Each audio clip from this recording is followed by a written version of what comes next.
Bien, on est ici à Avignon. Bonjour Lucas Spira. Salut. Étienne Armand Amato. Je suis heureux de te retrouver à Avignon pour évoquer une partie des travaux que tu mènes depuis longtemps.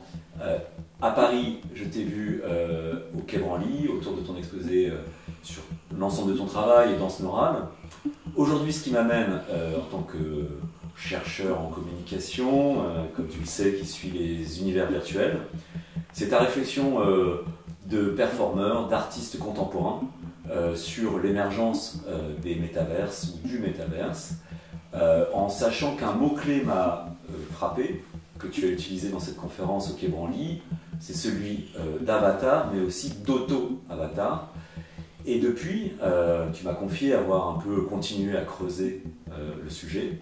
Donc je viens un peu recueillir tes réflexions récentes sur cette identité prise et transformée par ces nouvelles technologies qui nous intéressent. Où en es-tu aujourd'hui en termes de potentialité ou de perspective que tu ressens? Dans quelle direction va-t-on individuellement ou collectivement sur ces projections de soi qui sont possibles désormais et depuis longtemps déjà à travers les avatars, les personnages 3D et ces différentes variantes de soi en ligne?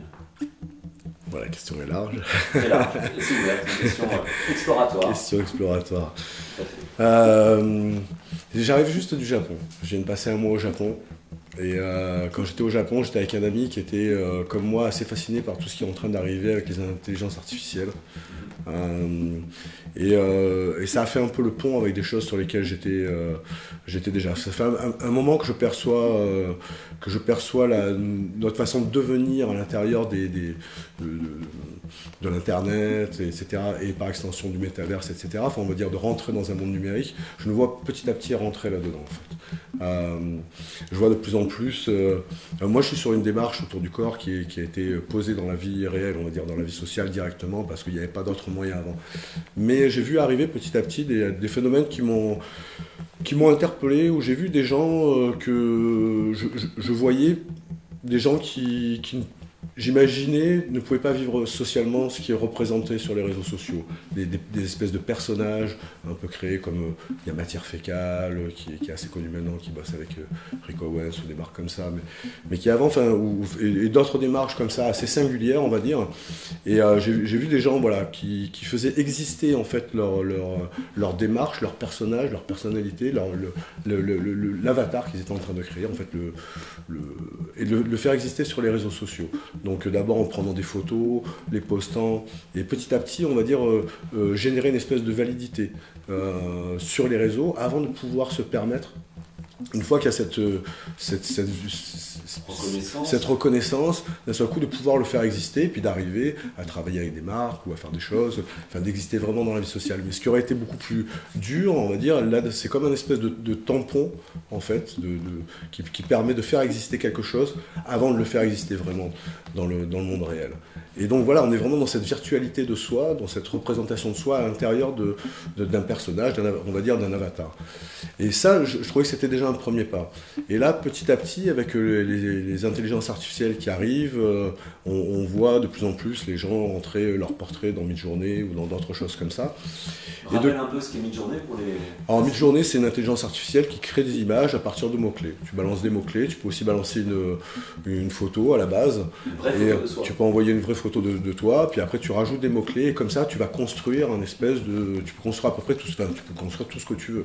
L'intelligence artificielle va générer à peu près ce que tu veux. Mais au départ, tu vois, les gens, ils ont créé des univers, tout ça, et d'un seul coup, c'est arrivé sur soi-même.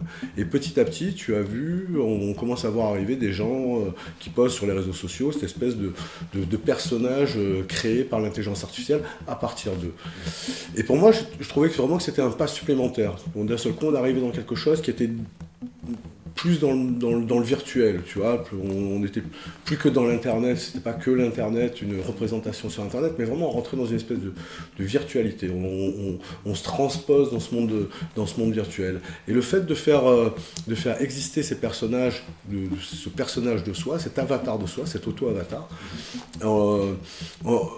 je me dis que il faut bien que ce personnage, parce que ce personnage, il nous fascine. C'est une extrapolation de nous-mêmes, c'est une perfection de nous-mêmes, c'est une idéalisation, parce que tu mets tous les mots-clés. Donc si toi, tu es affilié ou tu as des affinités avec ci ou ça, bah, tu vas te polir et te former à travers cette matière, en fait, qui te nourrit. Et d'un seul coup, tu arrives à faire exister quelque chose que tu ne peux pas faire exister dans la vie sociale. Et d'un seul coup, je me dis, pour moi, cet auto-avatar qu'on est en train de créer avec les intelligences artificielles, c'est vraiment pour moi le premier pas à l'intérieur du métaverse. Pour moi, tout le monde, sans s'en rendre compte, je pense que l'avenir me dira si j'ai tort ou raison, mais je pense vraiment que pour moi, cette représentation de soi-même à l'intérieur des intelligences artificielles, pour moi, c'est le premier pas non conscient à l'intérieur du monde virtuel. C'est ce qui va amener les gens naturellement, sans qu'ils s'en rendent compte, à l'intérieur des métaverses et de tout ce qu'on pourra créer autour de ça. D'accord. Alors, si je te comprends bien, ça donne l'idée qu'il y aura une sorte de continuum entre ce que l'on est sur sa base voilà, du corps que notre patrimoine génétique, notre identité nous a offert, tel qu'il est, qu'on subit. Donc il y aura un continuum entre cette base que beaucoup ont cherché à fuir à travers des identités fictionnelles, que maintenant on pourrait utiliser des sortes de traducteurs de soi, des sortes de moulinettes qui vont exprimer, projeter, et comme si on se resculptait un petit peu pour avoir un accès peut-être plus en cohérence. Comment interpréter ça? Parce que jusqu'à présent, on disait souvent que les avatars étaient formidables parce que c'était pas nous, justement. On était dans un immense écart, on n'avait pas à se justifier. Là, on est plus dans une sorte de continuité de soi. Oui, mais là, c'est un nous qui s'affranchit des contingences de la réalité. Tu vois, parce que tu peux être toi, tu peux essayer d'être toi dans la vie réelle, on va dire, dans le monde physique, enfin, tu appelles ça comme tu veux, tu peux essayer d'être toi, mais tu as toujours les contingences de la réalité qui vont te ramener à quelque chose qui est plus formel, on va dire, et qui se lisse quelque part parce que tu dois exister dans ce monde-là. Mais là, d'un seul coup, tu rentres dans tous les possibles. Tu rentres voilà, tu rentres dans tous les possibles, tout simplement. Et là, effectivement, tous les possibles, on pourrait le voir comme l'univers et le monde dans lequel on rentre. Parce que pour l'instant, on a parlé de l'être qui va nous représenter, qu'on va investir. Mais effectivement, si le métavers est considéré comme un espace d'autres possibles et d'autres éventualités contraintes, parce qu'il faut designer ces univers, tu dis que c'est la rencontre entre un soi continué, enfin une projection de soi continuée, mais dans un autre monde avec d'autres règles. Exactement. Exactement. Avec tous les paradoxes et les dangers que ça a, parce que comme tu dis, avec d'autres règles, c'est-à-dire que tu peux définir des règles, des nouvelles règles, et exister différemment ou faire exister des choses différemment. Mais en même temps, il ne faut pas oublier que quand tu rentres sur n'importe quoi, on te fait toujours signer un chèque en blanc. Tu signes toujours I agree, tu vois, je suis d'accord, et en fait tu signes un chèque en blanc sans savoir ce que tu signes. Et effectivement, quand tu vas rentrer là-dedans, bah, tu rentres d'un seul coup, tu abandonnes tous les droits, toutes les choses pour lesquelles tu as pu te battre ou vivre avec, etc. Enfin, en tout cas, toutes les règles, en fait. Et d'un seul coup, tu rentres dans un univers dans lequel il y a d'autres règles. Et ces autres règles, elles sont dictées, en général, bah, tu vois, par exemple, sur Midjourney, tu peux rien faire autour des sexualités, du sang, il y a beaucoup de mots interdits, etc. Donc, quelque part, tu as la possibilité de te projeter à l'intérieur d'un monde dans lequel tout est possible et dans lequel tout est restreint. Ah, intéressant. Et il y a un paradoxe effectivement entre une liberté un peu vertigineuse et puis en même temps les conditions de production de cet univers et quelle force y a-t-il derrière? Exactement. Tout le débat sur le métaverse tel que Facebook essaye de l'imposer dans la continuité de Facebook, on connaît assez bien jusqu'à présent. D'accord. Alors c'est vrai que ton allure, ton identité assumée a pu incarner une autre affirmation de soi, puisque tu discutais en tant qu'artiste contemporain. Est-ce que tu as le sentiment que toute cette envie de se transformer, d'échapper à sa condition d'origine, que les gens ont à travers la mode, les fictions, la science-fiction, etc., est en train de pousser les gens à s'auto-transformer, ou c'est plus quelque chose de geek, d'un milieu sous-culturel? Enfin, dans quelle mesure ça pourrait devenir un phénomène de masse, parce que ça reste encore assez contingent à Je pense quand même que ça va devenir un phénomène de masse, mais après quand on dit un phénomène de masse, il faut toujours, ça on s'imagine, on dit toujours partout dans le monde c'est comme ça, ou faire quelque chose qui, même l'internet. L'internet pour nous, l'internet c'est partout. Enfin moi je suis un voyageur, je peux te garantir que l'internet il est pas partout, tu vois. Donc même si ça devient un phénomène de masse, ça devient un phénomène de masse de riches occidentaux entre guillemets. Enfin pas que, mais pour faire un raccourci. Mais en tout cas voilà, ça c'est réservé quand même à des gens qui ont des moyens, qui ont des possibilités, qui ont accès à des choses, etc. Donc, mais dans ce cadre-là, je pense que c'est quelque chose qui va arriver de plus en plus. On est en train de le voir, par exemple, avec des choses comme GPT Chat, je ne sais pas si tu connais.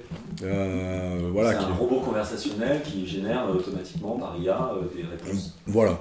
Et bon, t'as ça, t'as les intelligences artificielles sur les images, etc. Tout ça, ça va un peu, là pour le moment, c'est un peu tout séparé, c'est sur des apps, sur des téléphones, ça reste encore assez... ouais, et puis quand tu vois la façon d'utiliser ces choses-là, ça reste, voilà, tu discutes avec une intelligence artificielle, etc. Mais tu es toujours en train de taper sur un clavier d'un téléphone qui finalement commence à être obsolète au niveau de l'interface. Cette interface, elle va être obligée d'évoluer pour avoir un accès plus organique, on va dire, à ces informations, à ces possibilités, etc.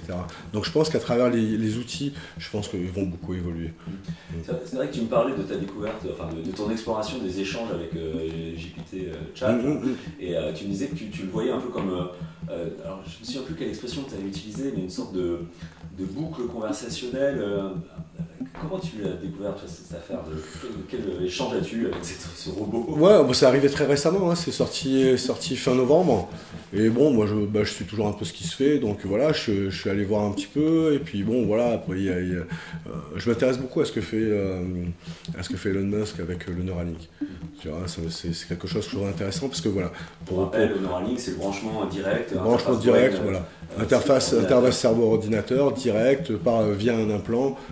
Et un trou dans le crâne, donc une trépanation, enfin qui est aussi, voilà, symboliquement, voilà, mais en tout cas, voilà, d'un seul coup, il y a des frontières qui sont en train de disparaître. Et GPT Chat, voilà, quand tu vois la façon dont ça fonctionne, l'interface elle est complètement, c'est quelque chose on devrait pouvoir communiquer avec GPT Chat comme on communique avec notre cerveau et tout, parce qu'en gros c'est une extension de notre connaissance, etc. Qui devrait être beaucoup plus organique que de passer par une interface de téléphone. Donc je pense que tout ça va beaucoup évoluer. Tu dis on devrait pouvoir communiquer avec GPT Chat directement en pensant. En tout cas, je trouve que oui, je trouve que quand tu vois la possibilité que ça a, et pour moi, ce que ça représente, c'est vraiment, comme je te dis, c'est comme une extension de notre savoir à travers un accès au savoir commun. Tu vois, on va parler après du sens qu'on est en train de poser, etc. Parce que voilà, c'est ce qui m'interpelle pas mal là-dessus. Mais voilà, c'est comme une extension de notre savoir. Et là, d'un seul coup, de passer par quelque chose qui est de l'ordre du siècle dernier, on va dire, pour quelque chose qui est du siècle prochain. Voilà. Donc toi, tu m'avais dit avoir utilisé la voix pour dialoguer plus librement. Exactement, au lieu d'utiliser le clavier, je mets le clavier vocal, et du coup j'ai quelque chose de plus conversationnel, etc. Qu'est-ce qu'on a pensé des échanges que tu as eus avec cette perspective exploratoire un peu Alors pour le moment, j'ai l'impression, alors c'est une voix féminine, donc rien de sexiste dans ce que je dis, mais j'ai l'impression de parler avec une gamine de 15 ans qui ouais, pas vraiment un être humain, mais qui t'étale un peu son savoir sans tout savoir, tu vois ce que je veux dire? Un savoir de surface ou un savoir... Ouais, il y a quand même beaucoup de certitudes, et puis elle commence à parler. Moi, je me suis un peu pris la tête avec GPT Chat, parce que des fois, je pose des questions, elle répond à côté, mais elle te répond dans un espèce de long monologue, sans... Tu vois, il n'y a pas d'interaction, donc elle te regarde pas et voit pas qu'à un moment, ça va pas, donc elle reste dans son espèce de monologue, comme ça, complètement à côté de la plaque, et je trouvais ça assez rigolo. Mais après, il y a énormément de choses à faire, et puis, encore une fois, c'est vraiment les balbutiements. Juste pour la petite anecdote, moi j'étais introduit, on va dire, sur les ordinateurs par un ami à moi qui était un geek à l'époque, les années 80, un truc comme ça. Et il m'avait sorti, je crois que c'était un Atari à l'époque, et il avait un petit boîtier à côté avec une cassette, tu mettais une cassette, pendant un quart d'heure, tu vois, ça te loadait le truc, et puis à la sortie, il faisait un rond, je sais pas trop quelle connerie sur son ordinateur, tu vois. Je me suis moqué de lui à l'époque.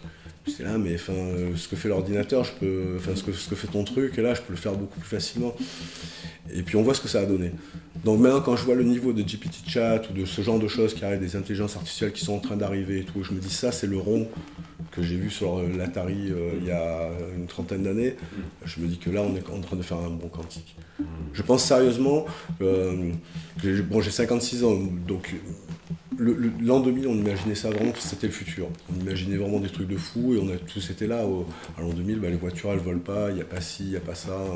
Et effectivement, moi j'étais un peu, sur les 20 dernières années, enfin les 20 premières années de l'an 2000, j'étais un peu dubitatif, tu vois, parce que même le mythe du cyborg, tout ça est en train de se démonter. Il y a plein de choses auxquelles je croyais dans le futur, même que j'ai essayé de construire à travers ma représentation sur le corps, l'hybridation, etc. Mais tout ce genre-là, j'ai vu que ça restait des épiphénomènes, etc. Enfin, qu'il n'y avait pas. Donc je restais un peu frustré de ce futur qui n'arrivait pas. Et là, depuis quelques années, depuis je te dis, ces histoires de représentation de soi intérieur de quelque chose d'autre, à l'intérieur du monde informatique, on va dire, et puis des intelligences artificielles, là je perçois vraiment, pour moi, on est vraiment là, le futur que j'attendais, il est maintenant. Et pour moi, c'est super intéressant parce que ce futur qui est en train d'arriver, c'est un futur que j'aurais pas imaginé voir quand j'étais jeune. Je pense que vraiment le monde est en train de changer, de se reformer, et que tout ça participe de ce changement, avec tout ce que ça amène de possibilités et aussi de problèmes, hein, parce que encore une fois, c'est réservé à une certaine élite qui a un accès, machin, enfin voilà quoi. Donc on va rentrer dans quelque chose de plus en plus élitiste, en fait, on va dire, avec un accès à la connaissance ou à des choses qui est infini pour certains, et même pas l'accès à un livre et des cahiers. Moi j'étais au Cameroun, je veux dire, les gamins ils n'ont pas un crayon de couleur, tu vois ce que je veux dire. Donc, et là maintenant, tu vois, ils n'ont pas un crayon de couleur et nous on joue avec des ordinateurs. Donc je pense que quand on aura accès nous à ça et à tout, qu'on avancera vers tout ça, je pense que ça va automatiquement créer encore plus d'écart. Alors effectivement, le métavers a été un peu une sorte d'actualité en 2022 dont tout le monde a entendu parler, comme aujourd'hui tout le monde entend parler de GPT-Chat. On peut s'interroger sur le lien entre les deux. Dans les deux cas, on a une sorte d'exploration de qu'est-il possible de faire avec, à quoi ça va m'amener dans l'évolution de moi-même. Et on a un peu l'impression, quand tu évoques Nouraline, que tu serais favorable à tous ces débats qui ont été un petit peu controversés. Ouais. À ce titre, on est encore dans une sorte d'inquiétude sur une disparition de nos limites, hein, comme tu le disais. Parfois, tu dis qu'il ne faut surtout pas se transformer trop profondément, parce que ça va être difficile de se réparer vu l'obsolescence programmée. D'autres fois, tu dis que ce serait naturel d'être connecté directement. Tu as l'air assez, disons, flottant ou varié sur ton point de vue là-dessus. On pourrait te prendre à différents titres comme en contradiction. Je le vois pas comme ça, mais vas-y, pointe-moi un peu plus précisément. Ouais. Par exemple, si on considère que toute intrusion corporelle hard qui transforme définitivement son corps, s'il est le fruit de forces industrielles à caractère privé, peut nous ouvrir une menace, et Elon Musk quand même incarne un modèle extrêmement libertarien. Et de l'autre, tu dis, l'intérêt d'une connexion directe est évidente. Moi, dans le body activism, j'ai toujours questionné les mêmes choses. Les possibilités, elles m'intéressent. Toutes les possibilités d'évolution, elles m'intéressent à partir du moment où elles sont viables. Par exemple, je suis revenu un peu du mythe du cyborg parce qu'on se rend bien compte que, dans les années 80, je voulais devenir un cyborg et mettre des prothèses partout. Mais tu te rends bien compte que si tu mets des prothèses en l'an 2000, tu n'as même plus l'OS pour le faire tourner en 2010, etc., etc. Donc de ce côté-là, j'ai toujours été à la fois dans l'envie, et puis Ouais, dans l'envie et à la fois dans la réticence parce que ben voilà, il y a l'obsolescence, voilà, le corps obsolète comme disait Stellar, et ben non, finalement la technologie est obsolète plus vite que l'humain.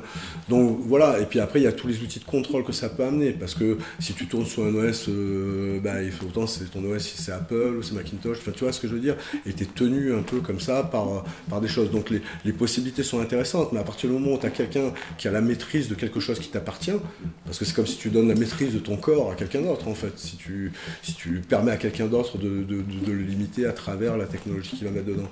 Donc ça me fait extrêmement peur. La technologie elle-même ne me fait pas peur. Je suis revenu de pas mal de choses parce que tu te rends bien compte, pour les prothèses par exemple, il y a un très bon exemple à Avignon avec Fabrice Fabre qui avait une prothèse de bras, voilà, qui a fait tout un buzz et tout, qui était bien, il était amputé depuis qu'il est gamin, etc. Mais tu vois bien que c'est quelque chose, l'idée de la prothèse finalement c'est quelque chose de normatif, il apporte plus sa prothèse, il l'a porté au début parce que voilà, il y avait un peu l'intérêt du truc, enfin voilà, il avait envie de voir, et puis je pense qu'il a un peu fait le tour du truc, et puis il apporte plus, finalement ça n'a pas tant d'intérêt que ça. Et pour en revenir sur Neuralink, ce qui m'intéresse, c'est la possibilité que ça amène. Après que ce soit Elon Musk et que ça tourne sous un OS, machin, et que ce soit contrôlé par quelqu'un, ça j'ai pas envie. Je vais pas jumper pour me faire implanter la technologie que Elon Musk va mettre en place, mais si cette technologie elle était accessible aux petits hackers qu'on est, comme on a fait bricoler un petit peu sur le corps, c'est un moment où on peut bricoler ce genre de truc nous-mêmes, ou en tout cas trouver une alternative, là ça m'intéresse. La possibilité m'intéresse, c'est juste la maîtrise et les conditions qui sont à examiner de très près. Voilà. Oui, parce que d'un seul coup, tu rentres dans des choses qui sont, voilà, c'est toi, quoi. Tu vois, d'un seul coup, tu peux pas donner des bouts de toi ou des possibilités sur des parties de toi ou sur toi à d'autres, tu vois.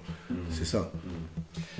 Alors c'est vrai que pour essayer de recadrer la question de l'identité, on a vu énormément d'évolution de l'usage de la photographie, de la vidéo, avec des filtres, avec une sorte d'avatarisation vidéo qu'on étudie avec mes collègues Étienne Périgny et d'autres, sur l'idée qu'on aurait aussi un avatar vidéo qui est en train de s'habiller avec des effets spéciaux, que les IA accompagnent, le dédoublement de soi, un peu une sorte de duplicata qui devient plus ou moins habillable, et puis les autres identités complètement à l'opposé de soi ou complètement qui tranchent avec soi-même, dans des jeux de rôle, dans des communautés très particulières, et finalement il y a une coupure volontaire qui est posée par les personnes elles-mêmes.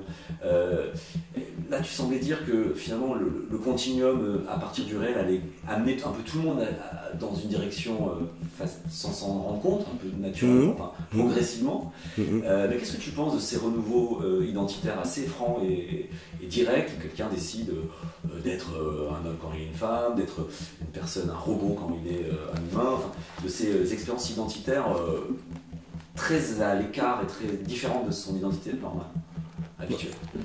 Je trouve ça intéressant que tu puisses avoir la possibilité. Quand tu vois déjà dans la vraie vie, tu as beaucoup de gens qui vivent avec des problèmes, genre des body dysmorphie ou des trucs comme ça, par exemple. Tu vois, qui peuvent pas exister comme ça, ou des gens qui s'imaginent. J'en sais rien. Il y a plein de choses qui sont pas possibles. Au-delà d'un seul coup, que tu puisses aller vers un autre toi, c'est intéressant. Mais après, je suis pas persuadé que ce soit la majorité des gens qui fassent ça. Mais je trouve ça intéressant parce qu'il y a des gens qui ont le besoin d'un seul coup d'exprimer, ou même enfin on censure toujours un peu tout, mais des fois les perversions c'est bien aussi de pouvoir un peu les exprimer parce que ça évite de faire des gens qui pètent les plombs un jour, enfin voilà, qui fassent des conneries. Donc à un moment de pouvoir exister comme ça, quelqu'un qui est très cool, de devenir une espèce de guerrier hyper violent et tout, je pense que c'est salutaire, tu vois, quelque part.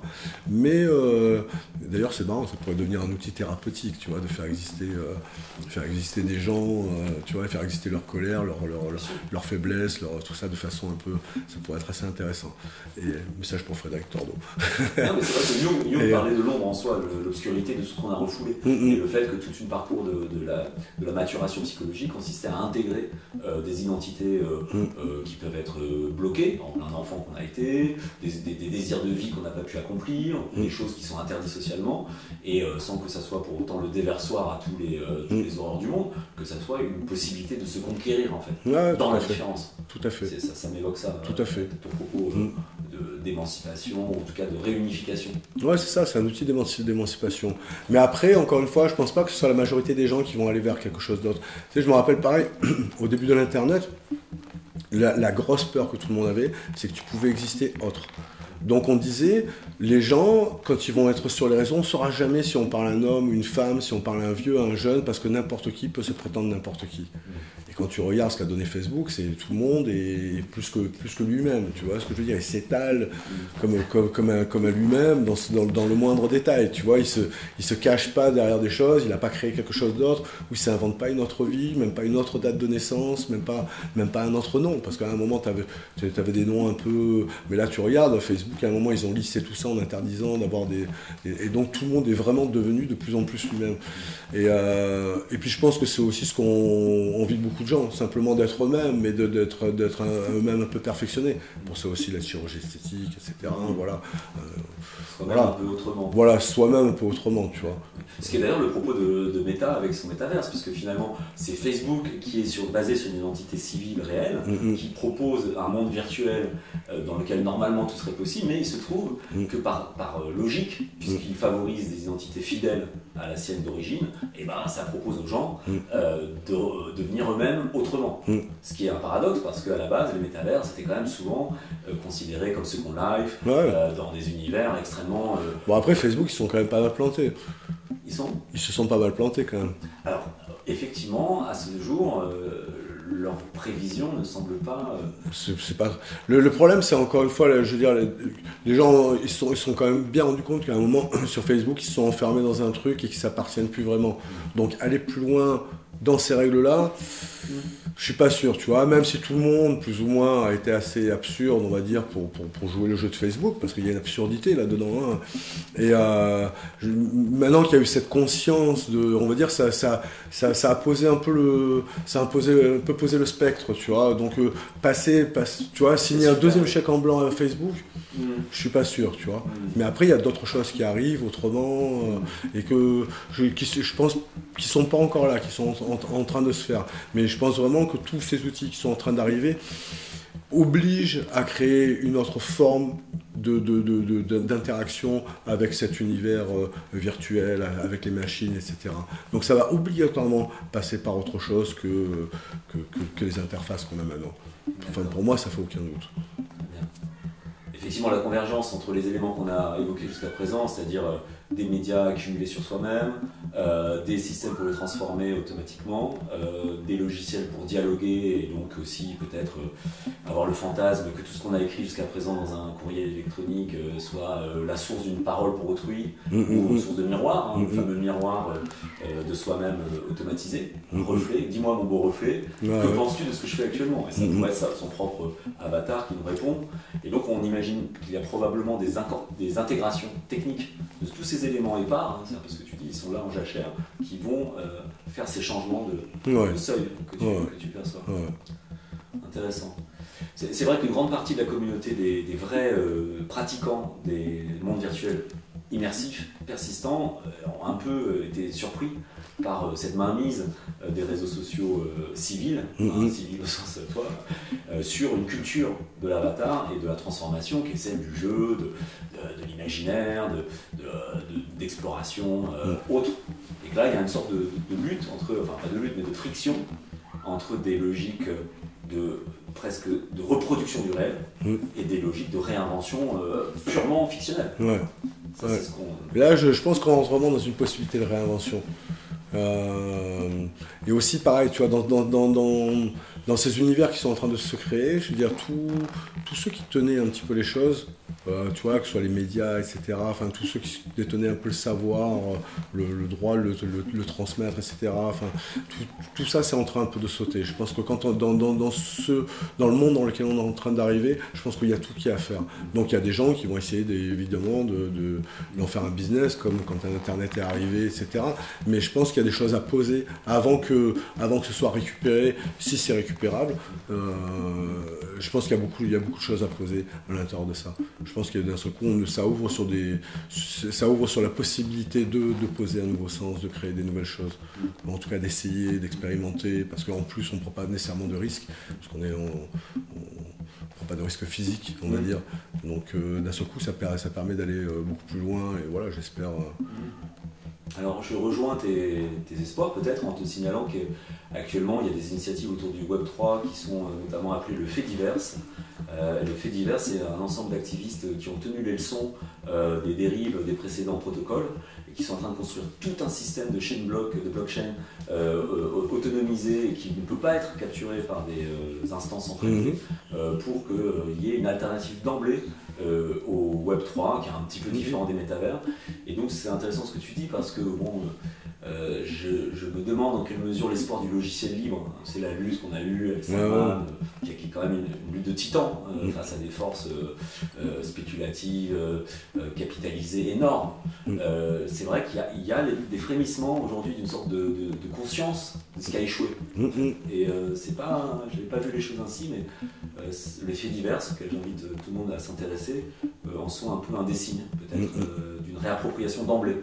Avec des techniques comme le blockchain, parce que dans les métavers, il y a le blockchain qui change tout par rapport à les crypto-monnaies, etc. Et tu vois ce que je veux dire, qui sont une tentative, les NFT sont une tentative en plus de repropriétarisation, c'est pour réintroduire la propriété, les NFT dans des trucs duplicables infinis. Donc il y a à la fois ce taxe capitalistique, on peut dire. Il y a tous les éléments. Tu prends le NFT, la crypto-monnaie, l'univers par lui-même, le moi, etc.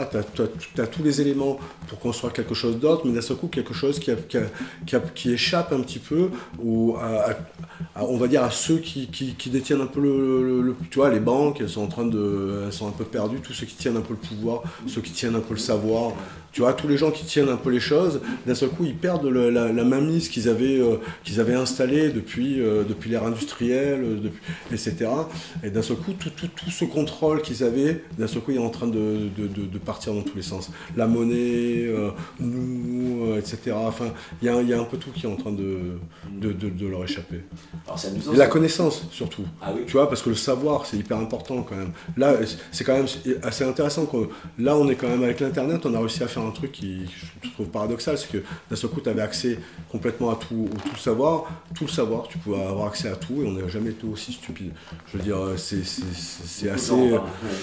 c'est assez paradoxal. Et puis tu vas voir, même si toi en tant que personne qui veut chercher de l'information, tu as du mal à la trouver parce qu'elle est noyée sous des masses de trucs à vendre, de petites phrases prises à droite à gauche qui veulent rien dire, mal attribuées, etc. Enfin, d'un seul coup, le savoir se disperse, se perd, les mots ne veulent plus rien dire, tu n'as plus une citation auquel tu peux te fier. Tu vois, quand tu fais une citation de quelqu'un, ben voilà, ça avait une valeur. Dans une citation, tout le monde va rigoler et demander si elle est bien attribuée.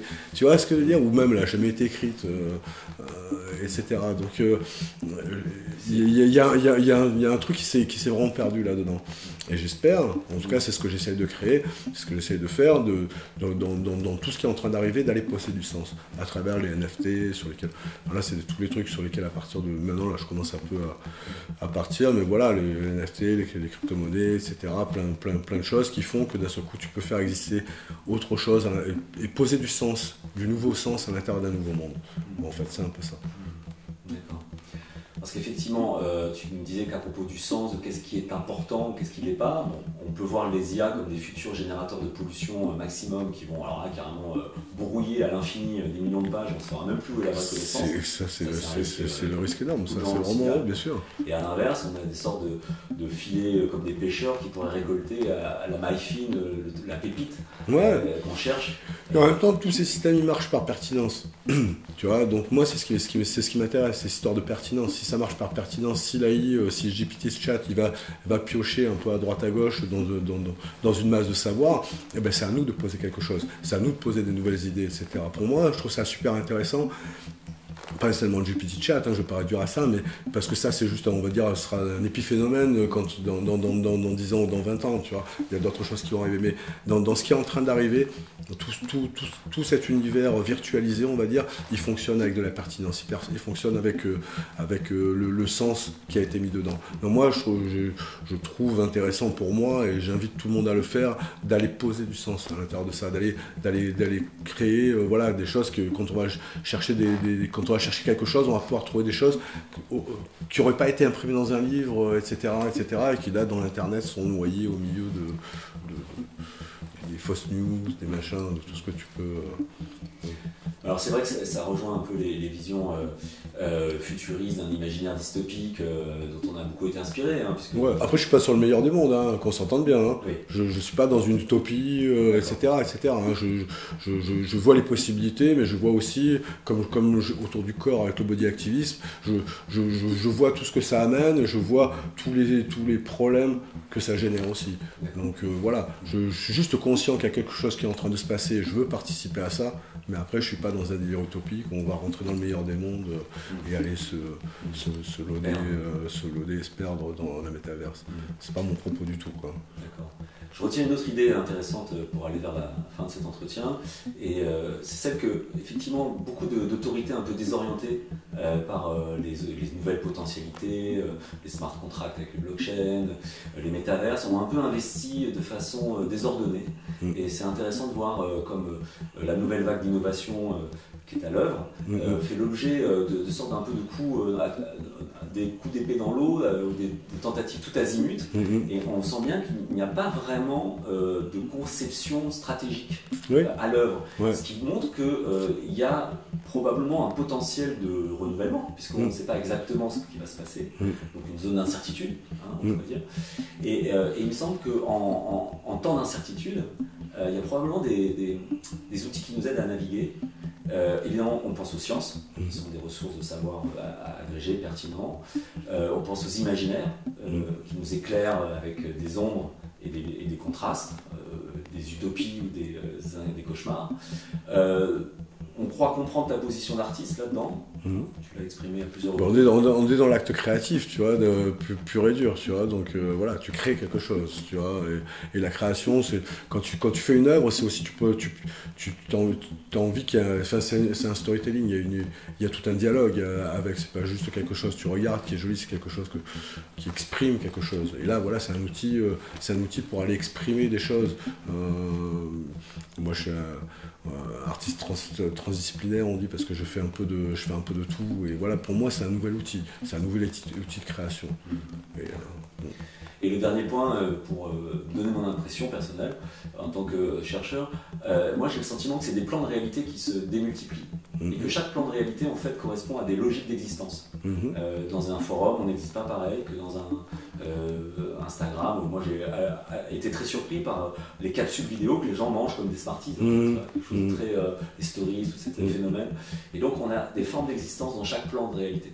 Et pour moi, personnellement, du point de vue de ce que la science peut nous apporter, et l'art, c'est la démultiplication plastique au sens d'une souplesse, mais en même temps qui relie tous ces plans de réalité. Et je vois pas qu'est-ce qui pourrait relier d'autres ces plans que nous-mêmes et nos proches, nos communautés, nos réseaux, et donc une diversité qu'on a en soi, et qui s'exprime aussi dans le côté individuel des avatars. Parce que les avatars, on les voit comme un individu, mais en fait, c'est des forces bien sûr. collectives. Et puis, c'est des forces qui peuvent se réunir. D'un seul coup, si tu es dans la virtualité, d'un seul coup, tu n'as plus de problème de frontières, etc. Donc, tu peux obligatoirement faire exister des groupes de gens qui se sont peut-être jamais vus, etc.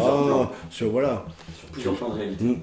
Et ça, c'est aussi ce que je crois comprendre dans le travail que tu prépares pour l'exposition à Paris que tu vas faire, et ou dans d'autres cadres, c'est qu'il y a des plans de réalité que je crois, qui sont en train de se relier dans ton travail, et donc on suivra ça avec beaucoup d'intérêt. Merci. Merci Lucas Spira, au plaisir. Au plaisir.